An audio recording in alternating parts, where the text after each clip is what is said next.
He's here, he's back, and I'm quite happy. Gary Johnson is the former very popular governor of New Mexico and ran for president in 2012 as a Republican before jumping to the Libertarian ticket. And he's running again for the Libertarian nomination for 2016. The governor joins me now. Ta-da! How are you, Governor Johnson? Good, thanks. So let's talk about the race a little bit. What strange landscape you have jumped into. Do you get the lure of Donald Trump? Yes, I think it's the same pitch that I made to New Mexicans. Hey, never been involved in politics before, although Donald has been on the buy side of politics, but never been involved in politics before, successful businessman, so I'm just going to bring a common sense business approach to all this. Where we differ is that I never said anything as ridiculous as the first thing I'm going to do is deport 11 million illegal immigrants. Or build a giant wall that they're going to pay for. Or we need to kill the families of terrorists. Wow, who's going to be the arbiter of that? The government?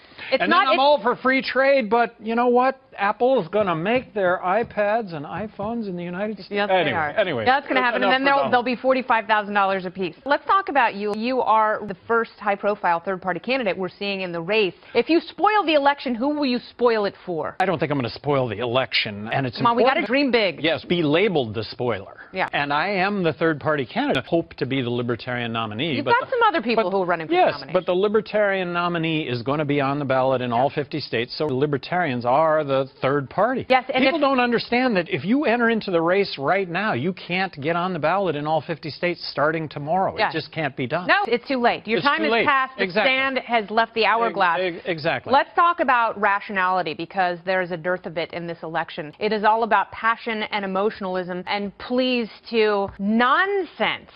Libertarianism is all about argumentation, rationality, logic, reason, those things that are sorely missing in this campaign. How do you get Americans hooked on that again? Potentially being labeled a spoiler, potentially then you get consulted on all the issues of the day, and there actually is somebody talking about common sense in all this, and I am talking about the eventual Libertarian nominee. If I'm not the nominee, I have to believe that it will be a common sense speaking Libertarian that does get the nomination. If you don't get the nomination in the Libertarian Party, I'll be surprised. Now, you were the CEO of a large cannabis goods and services company. Did you make $1 billion in the green rush? I haven't. I have not, but I do think that that is looming. I think that California, this upcoming vote to legalize recreational marijuana, and I think that after that, I think 20 states overnight will legislate marijuana. Well, then hopefully we'll reach critical mass. Have you had to curtail your own marijuana use in light of the upcoming campaign? Other than just before getting on your show right now, I think the biggest issue facing this country is the national debt that we face. Of course. No one's talking about that. Nobody's talking about spending. Rand Paul didn't participate in the last debate, so there was no one holding anyone accountable for spending. On the Democratic side, it's one giant wish list. Have you talked to Rand Paul? I have not. I've watched his campaign, and he's a Republican. And speaking with a broad brushstroke, Libertarians are fiscally conservative and socially liberal. The notion that you and I make our own choices in our own lives and be held responsible